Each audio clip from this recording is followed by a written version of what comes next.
My guest today is Professor George Jelinek, and we're going to talk about evidence-based nutrition and lifestyle in MS. Professor Jelinek is an emergency medicine physician in Australia, the author of over 150 scientific publications, and the founder of the charity Overcoming Multiple Sclerosis. We're going to talk about his new excellent book, Overcoming Multiple Sclerosis Handbook, which not only gives advice, but is also written by various contributors, most of whom have multiple sclerosis, and they tell their own stories and give their own practical advice and encouragement. Thank you for taking the time to do the interview, Professor. Oh, it's great to be on your program, Brandon. It's really, I've been really looking forward to this. Yeah, it's a weird thing, like I said in the preamble, to finally actually meet you virtually in person after we were corresponding by email. For those who don't know, I'm actually the author of chapter 1 of this book, which is sort of a general introduction. I think I'm one of the few people who wrote this book who doesn't actually have MS. Is that right? Yeah, I think I'm trying to think. There's the guy who wrote the meditation chapter doesn't. My wife doesn't. She wrote one of the chapters, and my daughter doesn't. She's also a co-author on one of the chapters. So it's kind of there's a bit of a family affair going on in the background of this as well. Yeah, I mean, it was great to read all the different perspectives and read all the stories and everything. And I guess we'll start with your story. You know, I know your mother had pretty severe MS, and you were diagnosed with MS in 1999. What was it like to face that diagnosis? Well, it's 22 years ago, obviously, or 23 now. And while some of it, luckily or fortunately, recedes into the distant memory, some of it I can recall really instantly. And I think anyone listening to this who's been diagnosed with MS can readily relate to that devastation, that sort of bleakness when you hear the diagnosis. I guess more particularly in my case and in the case of those who had close relatives with the illness, and particularly for those whose relatives didn't do well. And it's an understatement to say my mum didn't do well. She was diagnosed in her mid-40s like I was, and deteriorated really very quickly, went from the occasional stumble and so on to really in 13, 14 years to being bedbound and needing to be fed and so on. So, and I saw that as a teenager really growing up, and in many ways it's what sort of pushed me into medical school, I think. And by the time I got out of medical school, I remember at my graduation, she was in a wheelchair and had to be helped up the stairs to the big hall that we graduated in. So when I was diagnosed in 99, nothing else came to mind except that future, really. I couldn't see any other possibility. And knowing medicine as I did, being a trained medical specialist, well, at that stage, of course, I wasn't. I was at, I think, 3 years out of medical school. But I knew enough about it to know that there was really nothing you could do about it. And that was largely the case in 99. I think the first drugs came on the scene in about 96 or 97. But I didn't know anything about that. And I'd sort of really been in denial since my mother had died. I certainly never considered the possibility it might happen to me. And funnily enough, when the neurologist started sort of going into a bit of a monologue about multiple sclerosis, I thought, why is he talking about that? That's what my mother had. And it was his roundabout way of trying to broach the subject to tell me that I had it. So I was totally devastated, and I was in a really dark place for some time.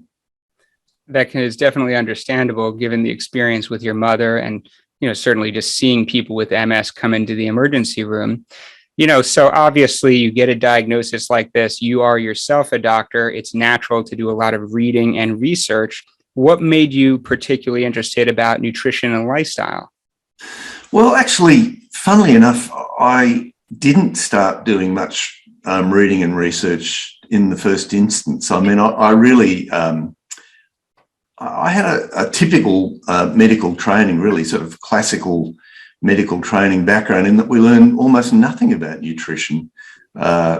which is, I think, still unfortunately pretty common in medical schools. So little is devoted. I mean, in veterinary school, they spend a year on nutrition for animals, but we might do a lecture. It always amazes me. So it was something that didn't come to mind at all. But I was really lucky in that I'd had some good training as a young doctor from a great physician who taught me a lot about the mind-body connection and how our health is so influenced by our mind and our attitude and our psychological makeup and the way we approach things. So that sort of got me thinking, and it took a few weeks, but I started thinking, why did I get sick?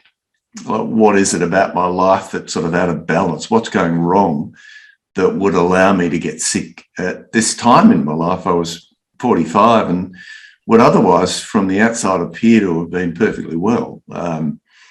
So I started sort of thinking about that, and took a bit more time off work with the advice of this friend. I was planning to do what doctors normally do, which is take as little time as possible off work. And I got a big dose of steroids and I was going to go back the next week.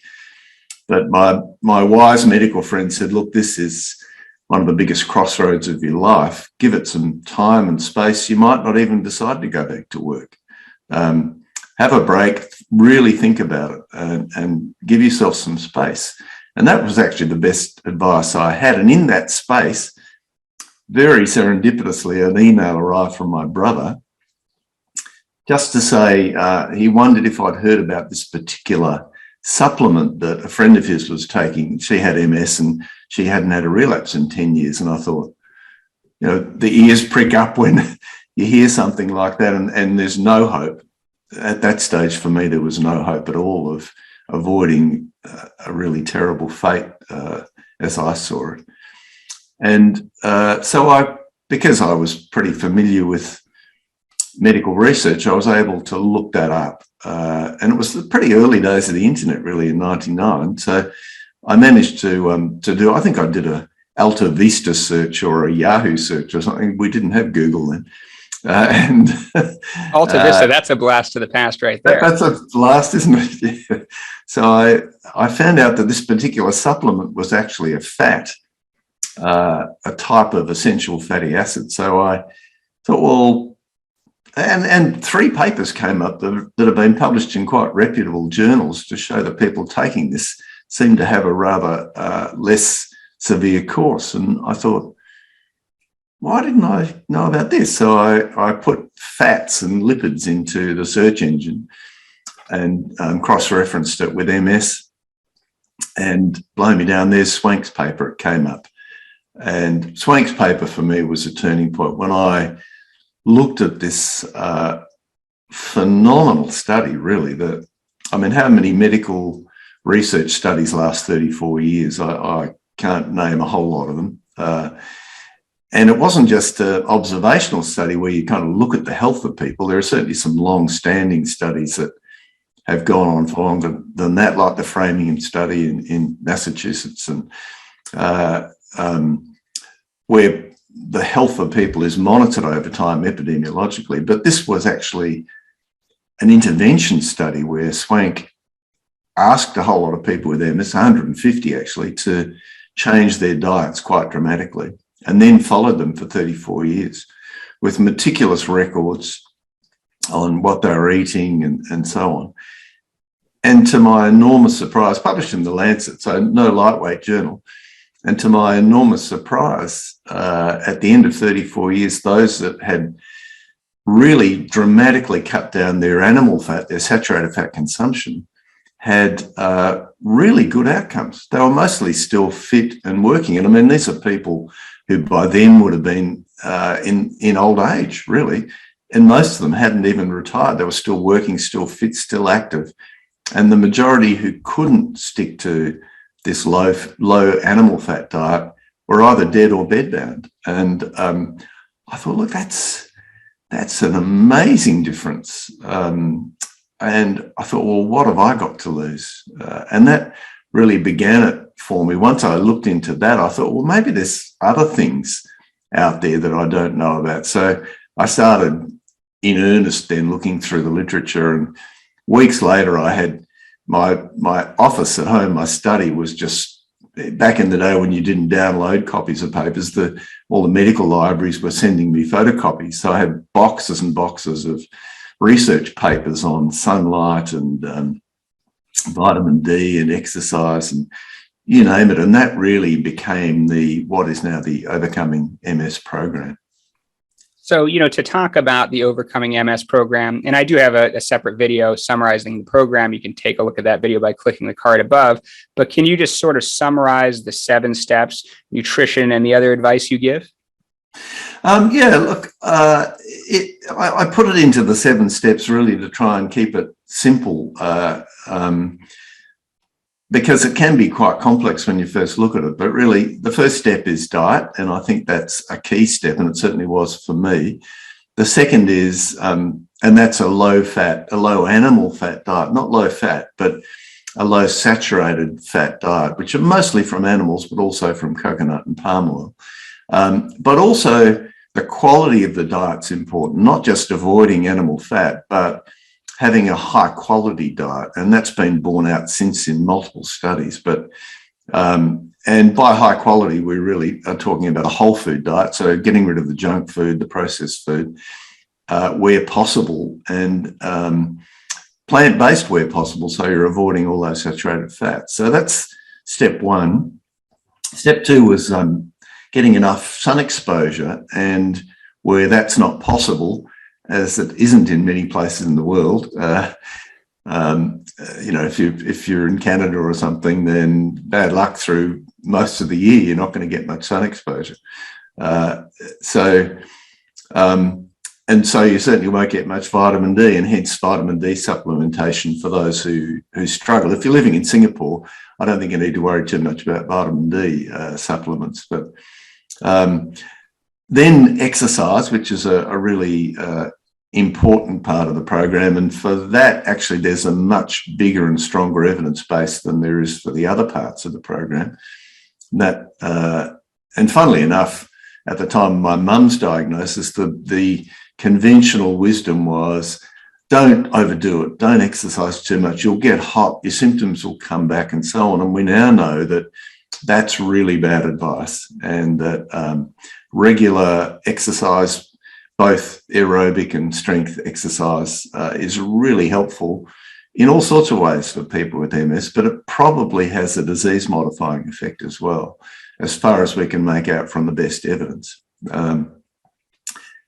The 4th step to some people looks a little bit sort of hippy trippy and faddish and so on, but it's meditation or other stress reducing activities. And there's a whole lot of ways these days that are very mainstream that people can reduce their stress. And we know that stress contributes to a range of diseases now, but the evidence in MS is pretty clear, I think.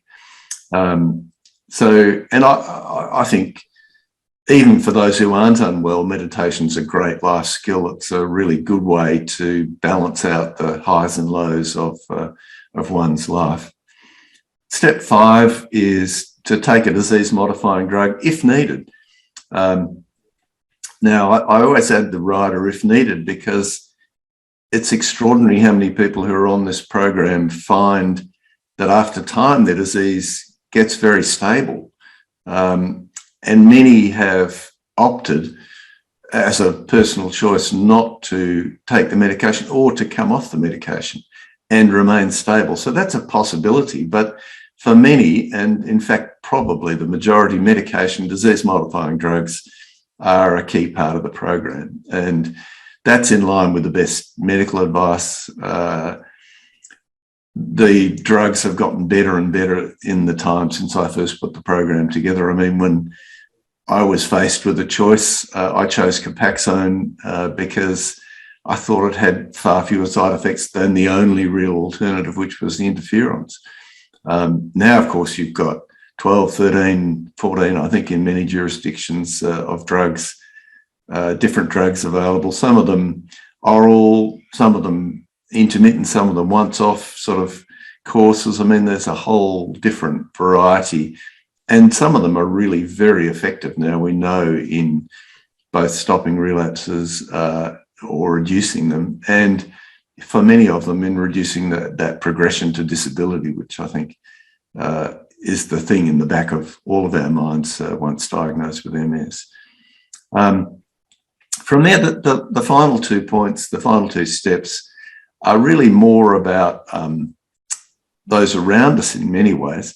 So step 6 is acknowledging the risk in those closest to us because we've been diagnosed.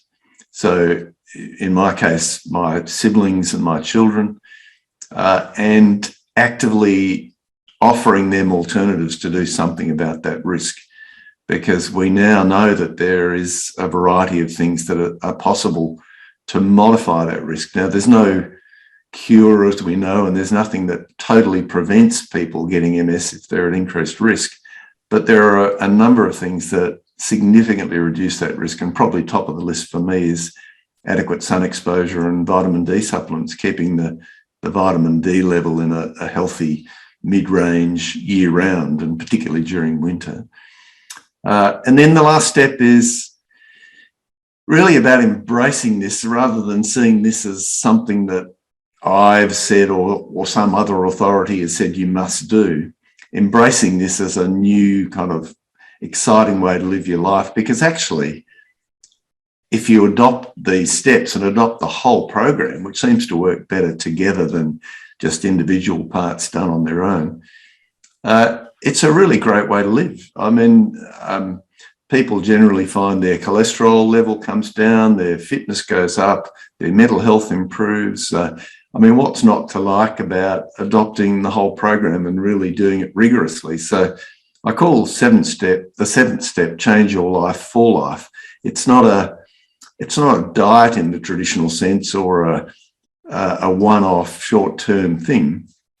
This is something you do for the rest of your life. And for most people, that's actually easy once you're on the program, because while they might be initially motivated by fear of the future and what might happen, after a while living like this, you're motivated by the fact that you feel so good, that life actually seems to work out better, that you're happier, that you're better connected. And I think those things are sort of critically important to the more general concept of good health rather than just avoiding getting worse with MS. Yeah, I know one of the things you mentioned in your book is the data on the genetics of MS and how a lot of the genes that are linked to MS, most famously HLA, DRB1, 1501, they definitely influence the risk of getting MS, but they don't really correlate with the prognosis of MS. And we definitely see this clinically. A lot of people who have MS in their families, some people it's more severe, some people it's quite mild. And so that suggests there's definitely a lifestyle component to the severity of MS. Now, you talked about like adopting the whole program. Let's say someone is just starting off and it's a little bit overwhelming to do everything at once, or they feel like they have limited bandwidth. Are there any aspects you think are kind of most important, like do these one or two things to get the most bang for your buck, so to speak? Look, it's a little tricky to say, Brandon. I know a number of people have gotten back to me to say they find adopting the whole program the easiest thing to do, strangely enough, because you sort of, if you put a toe in the water, you feel like jumping in, and most people jump in. But I do get that people find habits hard to change. There's no question. A lot of these things are really habits that we're talking about changing, and some people find that whole concept of change really hard, and particularly as you get a bit older, I think for many people change becomes a trickier thing. So, I mean, if you are approaching it from the point of view that, look, I think I'll take it slow and steady, I'll get there, but I'll take it slow and steady, then my recommendation would be start with maybe two things. Start with diet, because right across the board of health and illness, diet is a really critical ingredient, and we can see it right through the spectrum of the common diseases in our cultures, heart disease, type 2 diabetes, and so on. Just for good health in general, it's a really good place to start with diet. And this dietary approach is really about cleaning up your dietary habits, really. It does seem to have a specific benefit in MS, but also it has this great indirect benefit of making sure you don't get other diseases which also make MS worse, like heart disease, obesity, and type 2 diabetes. And so those comorbidities have been shown to make the severity of MS worse. And I think if you want to start that slowly as well, then I think the first thing to do is to try and eliminate a couple of the really problematic items. And the most problematic item is meat. Interestingly, I mean, there's just been a big study published about meat and the microbiome from University of Connecticut and some research in Sydney. I mean, the research just keeps coming out about meat, our own research in holism. I think that's the place to start. And then you can think more about tidying up the other parts of diet. But the second thing that I would do at the same time, if you can, is to try and begin the process of incorporating meditation into your life. Not so much because I think it's got a particularly disease-modifying effect. I mean, I think it has effects on all sorts of different levels. But one of the things it does is it tends to make difficult choices clearer. It tends to bring a bit more clarity into one's life. So that sort of undistracted awareness and attention that we learn to cultivate through a regular practice of meditation kind of gets rid of a lot of the background noise in your life, a lot of the conflicting voices in your head sort of saying, well, why should I, give up smoking? I mean, why? I really enjoy it. Surely it's better to be happy than, and so on. The things that, the little voice on your shoulder that's telling you what the good guy on the other shoulder, counteracting all that. A lot of that background noise tends to start to recede when we develop a regular meditation practice. So I would really, for me, I thought that was pretty critical because I had a lot of background noise, a lot of stress at the time. When I was diagnosed, I was 2 years into the professorship at the University of Western Australia, first professor in emergency medicine in the country. It was a big deal. I was setting up a new academic department, new academic discipline, recruiting staff, trying to run a busy emergency department in a big teaching hospital, ambulances pouring in the door. I mean, it was just without meditation, I think I would have really struggled to find enough space to allow this kind of healthy approach into my life. Yeah, so you mentioned the holism study, that's one of the research studies you were doing to try to kind of prove and refine your ideas. Can you tell us a little bit about the evidence for the nutrition advice you give and some of the other advice you give as well?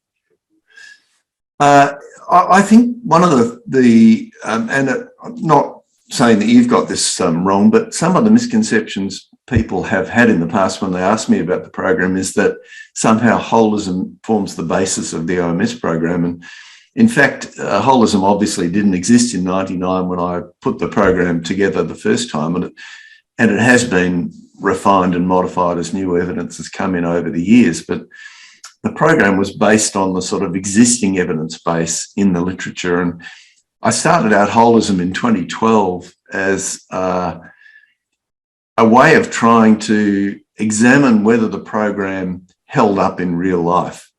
So what I've always said in devising a program, the first step is to look at the health of populations. I mean, it would make no sense to recommend to people to do something when if you look at the whole world and all the people in the world who are doing that, if their health wasn't bad. For instance, and we might talk about this later, but I know Ashton Embry, for instance, talks about avoiding gluten. if that was true, then you'd expect to look at the world map of wheat consumption, which is the sort of principal source of gluten, and correlate that with the incidence of MS. And you should see a nice direct correlation like you do with cow's milk. So with cow's milk, if you get the map of cow's milk consumption and you overlay the map of MS, they're the same maps essentially. It's common, MS is common where cow's milk consumption is common. So that's a good starting point to say, okay, well, maybe there's something in that. Let's examine why cow's milk might be causing a problem with the immune system, or let's look at populations where cow's milk has been avoided, or even start a study where we omit cow's milk from people's diet and follow them over time. In the case of gluten, that just didn't hold up. So it wasn't sensible for me to put a program together where there wasn't that population-based evidence. So in trying to work out whether the program works, what occurred to me was, look, I've built up this large community of people across the world of MS, people who've been diagnosed and are living with MS, who regularly correspond because they've either been to one of the workshops I've run, or they've read one of my books, or just contacted me and I've gotten back to them.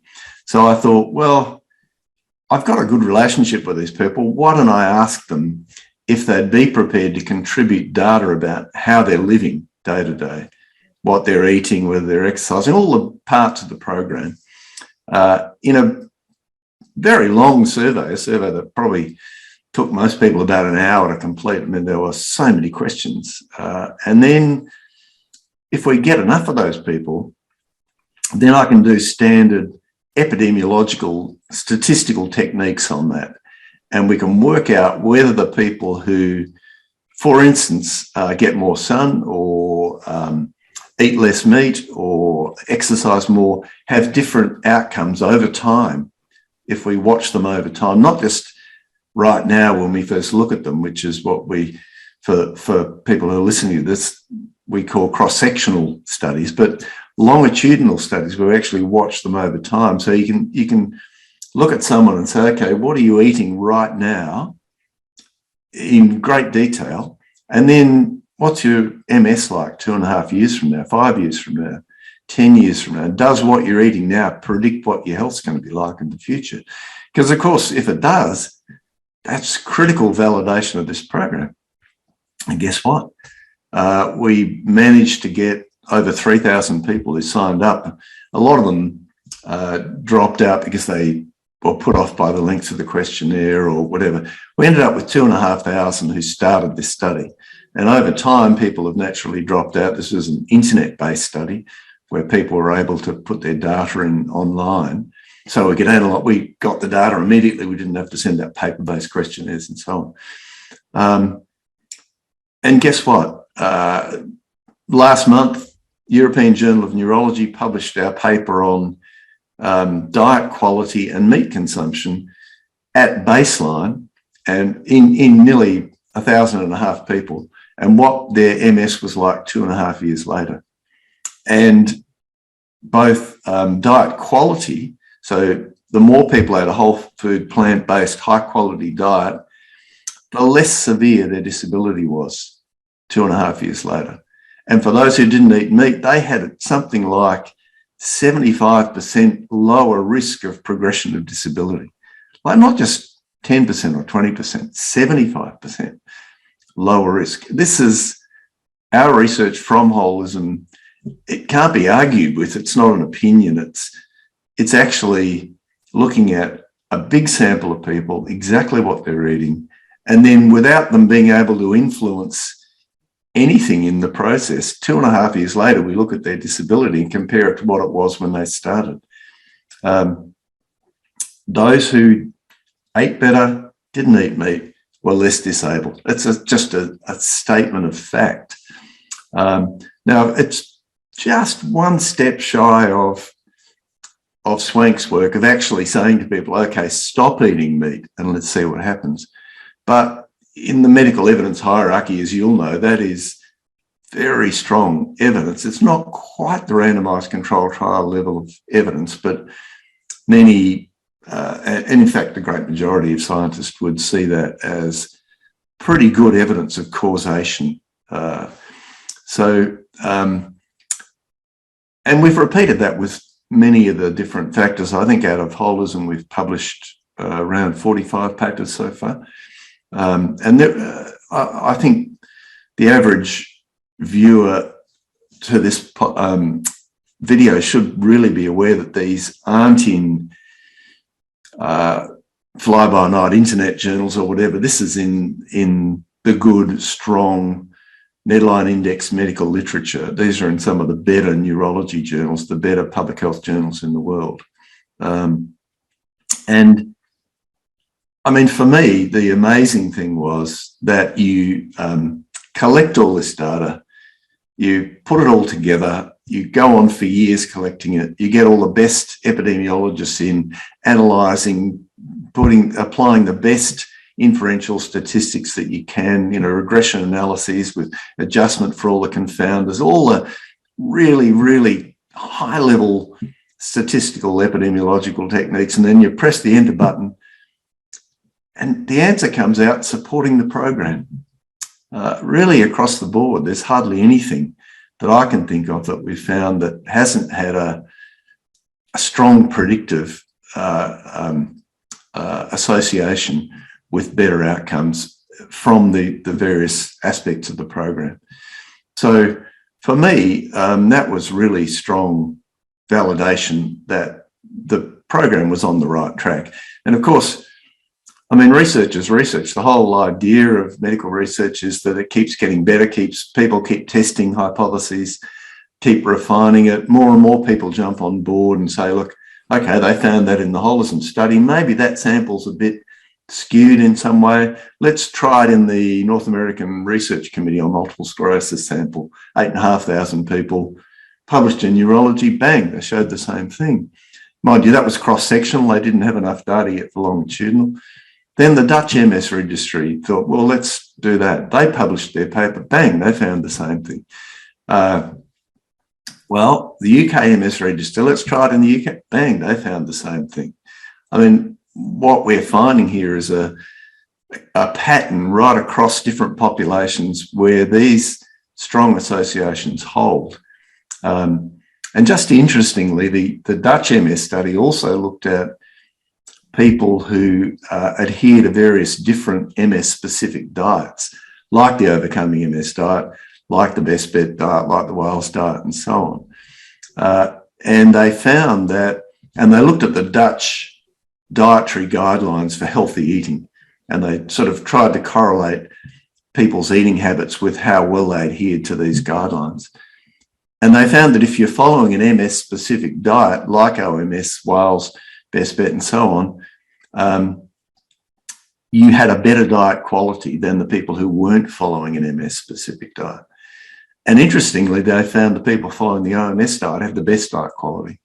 And we've since published from holism to show the same thing, that the highest diet quality of all the MS diets that are being recommended by various people is OMS. And we know that the higher the diet quality, the better your outcome, the less disabled you'll be. At 2.5 years at the moment, but we will expect that we'd be surprised if that association didn't hold up over the length of time that we've done the holism study for. So all those analyses are being done in the background, and we'll see those over the years appearing in the medical literature as we hit each of those time points. And I mean, there's only a relatively small team all working away trying to analyse all this data.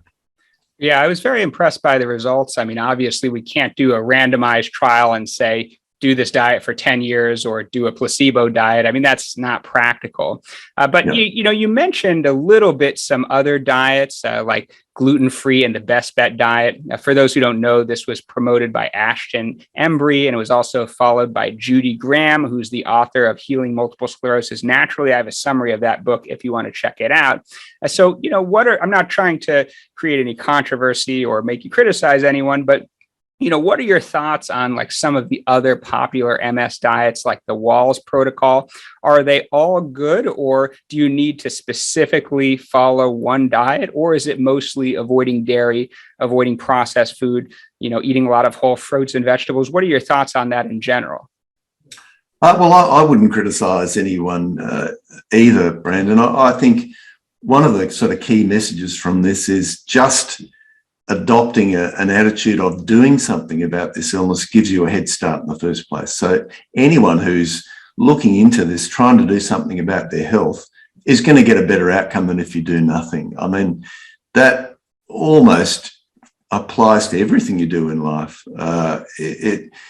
If you make an effort about your own health, then you'll have a better outcome. Now, the specifics of those diets, in my opinion, some of them don't equate with the best evidence of what would give you the best possible outcome. So, I mean, I've already mentioned gluten, for example, that I don't, and I've looked into this in great depth. I can't find any convincing evidence from population data particularly, but also in intervention data, that a gluten-free diet makes any difference to MS. So I don't see that that's an important addition. Otherwise, I would have put it in the program, the OMS program. It does form a part of a number of these other diets. So I think it also adds a degree of difficulty to those diets. I mean, we know how hard it is for people with celiac disease to stay on a gluten-free diet. Just sourcing gluten-free foods is really hard. Going out to dinners are really problematic. I mean, kitchens cross-contaminate and so on. So, I mean, that's just one example. I think probably a more pertinent example for me is the meat consumption in the Wales diet, which, based on the evidence we've just discussed, I would see as very problematic. And the literature, I think, doesn't support a diet that has a liberal component of meat in it. Sure, there's talk about a grass-fed meat and organic meat and so on, but I think the fat is the issue, and that's really problematic, I think.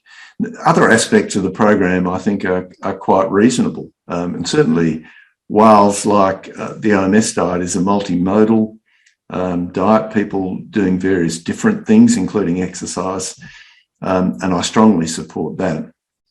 The dietary part, though, my advice for people who ask what I think about it is to, I know it's not easy, but look into the evidence yourself behind these various diets.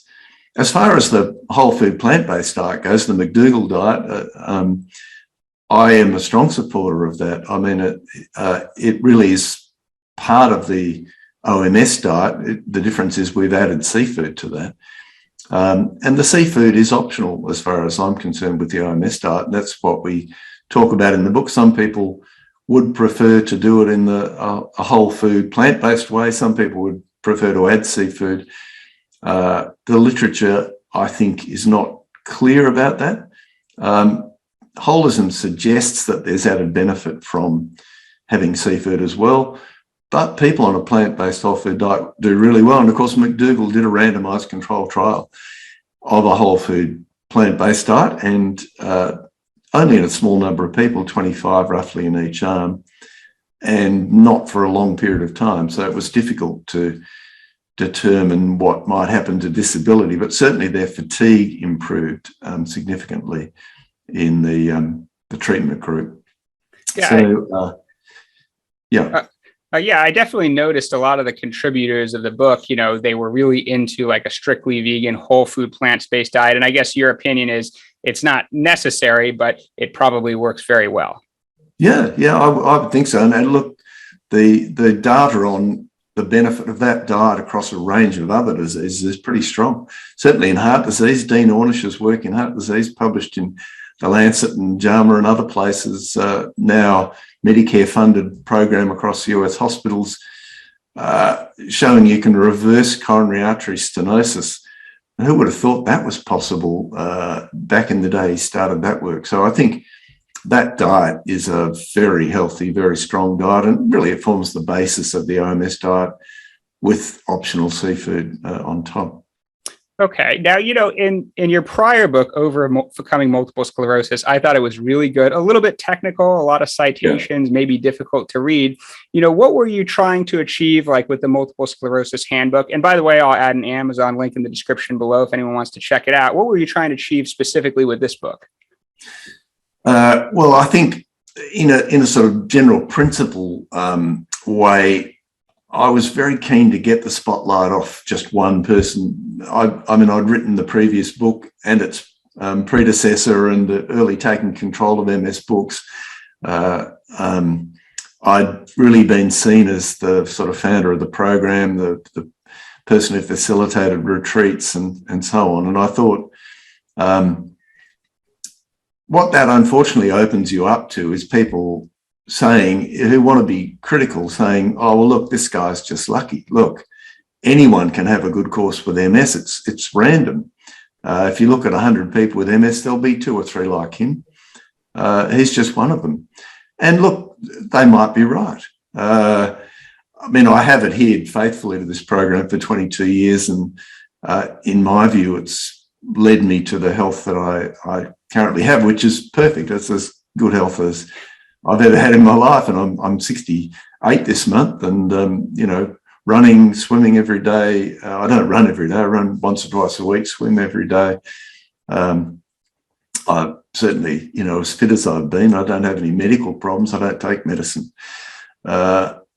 So, maybe I was lucky, but one of the things about this was to hear a whole lot of other voices talking about their experience. And I mean, of course, that's not a trial or a study, not like holism where we've got thousands of people. This is a relatively small group of people, but they're all people who I know are committed to the program, largely, apart from myself and a couple of the other contributors, but mostly they're people who have been on the program and have been on it for quite a while. And what it does is just broaden that voice to a community of voices. And when you read the book, while they all approach it from their own different viewpoints and angles, and they've all adopted the program in slightly different ways, and they've all had their own way of maintaining it over time, it's fascinating to see that sort of chorus of voices largely in unison behind what it's done for their lives. And it's not just about the MS. That's the great thing I get from the book, that so many of them talk about how much better their lives are and how different they feel and how much more connected they are with this way of living. And this community, of course, is now a very large community of people worldwide. And I'm hoping that this book is somewhat representative of that community. But probably more than that, I wanted to change the focus from research because, as you said in the introduction to this little bit, the research can be a little bit technical and a little bit hard to follow. And the previous book had 1,000+ mainstream medical references. I never really expected anyone would wade through those. I waded through them because that's sort of what I do. But the average person, really, it's not a task you would want to set anyone. So what I hoped for in this book was that this would be much more a reflection of people's experience, their life experience on the program, the wisdom that they've accumulated from being on the program, from living in this way, and sharing it in a way that made it accessible for the average person with MS who's facing this and thinking, this is really daunting. I mean, how do you do all of this in your life? Surely there's no time for anything else. And what you get when you read the book is that once this is integrated into your life, it becomes easy. It just becomes a way of life, the way the old way of life was, except this is a really healthy way of life. And for most people, that means there's a degree of stability returning to their life. The sort of the peaks and troughs have gone for many of them. And for most of them, their health is good. And that's really the kind of message we were trying to get across here, not from a single voice of a medical academic trying to convince you that this is worth doing from the research, but just looking at all these experiences. And there's not just the experience of how you've adopted the program and how you've lived with it and so on, but we incorporated a number of personal stories too, of just short little vignettes of what's happened to people's lives since they started on the program. And I think they made really compelling reading. As the stories are coming in, I just couldn't wipe the smile off my face, to be honest. Yeah, I think it's a very hopeful book, particularly someone who's newly diagnosed and facing some of that anxiety and terror that you were talking about. I think it would be very helpful. I know you've had a lot of experience presenting this material at seminars and retreats over the years. Are there any stories that you think are particularly encouraging about the success of the program that you want to tell? Look, I guess there's a couple of little vignettes that stand out in my mind. One of them might seem a little paradoxical to people, but one of the really early participants at one of the workshops I ran, who for people who don't know, I ran retreats in Australia and elsewhere around the world, where I actually lived in with a group of people of about 30 or 35 in number, all of whom had MS or were the partner of one of the people there. And so I got to know these people really well. And one of the early participants was, and she won't mind me using her name, I'm sure it was Wendy, who was profoundly disabled and had her husband come with her, who really did most things for her. He was really her full-time carer, and she was using the wheelchair to mobilise around the retreat and in all the sessions. And I developed a really strong affinity for her and found myself sort of, taking her legs out of the wheelchair and putting the sides up and moving the catheter bag and things like that over the week, because she reminded me so much of my mother. And a lot of those early retreats, I found myself working through some of those really difficult emotions. It was almost like group therapy for me, having 30 well-intentioned, well-motivated people with me over a week and sharing our stories with each other. But she was also not just disabled, but profoundly depressed. And she really couldn't see any future in her life. She felt had come to a point where there wasn't much point. And I remember finding that really difficult. It reminded me so much of my own mother. And she faithfully came to every one of the sessions every day. And her husband was there with her the whole time. We talked a lot. We talked a lot in the evenings over dinner and afterwards, just sitting around in the dining room. Probably 6 months later, I was asked to give a keynote talk at a national conference in MS, and she was in the audience. And I spotted her as I was giving the talk, and I was impressed by the smile on her face in the audience as I was talking. I couldn't sort of help but notice.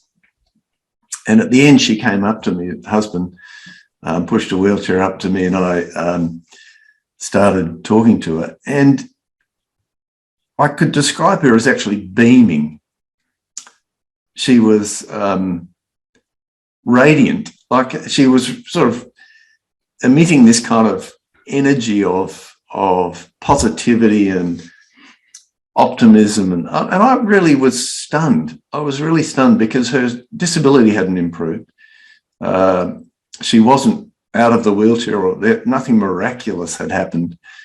But she faithfully adhered to the diet over that time, faithfully adhered to the other aspects of the program.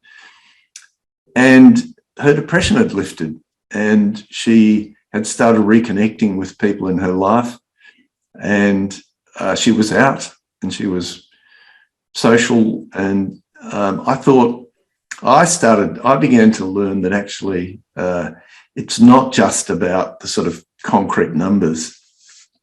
It's about people's lives, and it was reinforced more and more over the years. The more people I saw come through the retreats who had very significant disability, who had what I would call good outcomes from following the program, even though their fundamental disability hadn't changed.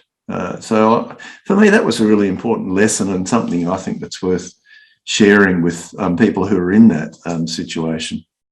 Yeah, I think it's a beautiful story and good encouragement that no matter how severe your MS is, there's always something you can do to better your chances or improve your health. And, I know a lot of people who watch this channel follow OMS. Just post in the comments below. I'd love to know your own experiences. What aspects of the program do you adopt, and what are your results? And, thanks for Professor to taking the time to do the interview. I don't want to take too much of your time, but do you have any final wisdom for the MS community? I guess I like to, in general, finish by just reiterating the importance of hope. And that's the thing that seems to be taken away when you get this diagnosis. That, for me, I felt it was almost a tangible thing that this enormous hand had reached in and taken the hope out of my life. And things just became bleak and desolate for me. And I stayed that way for, actually, luckily, only for a few weeks, because I had a few really good people around me that helped me through that. But it wasn't till I actually found hope. And for me, Swank's paper was the thing that gave me hope. And when I read that paper, I thought, look, it's possible. No one's ever said this, no medico, no book, no one said it. But when I read this paper, I know there's actually hope that I might be okay. And without that hope, I couldn't have put one foot in front of the other. I mean, I know in my heart of hearts where I would have ended up if I hadn't found that hope. You have to have hope to even be willing to make the sacrifice and make the changes. I was going to ask you, so you said you're 68, you could live to 110. What are your plans going forward with the charity, with research, with your personal life, anything you want to share? Let me just say one thing about the charity. I didn't set up the charity.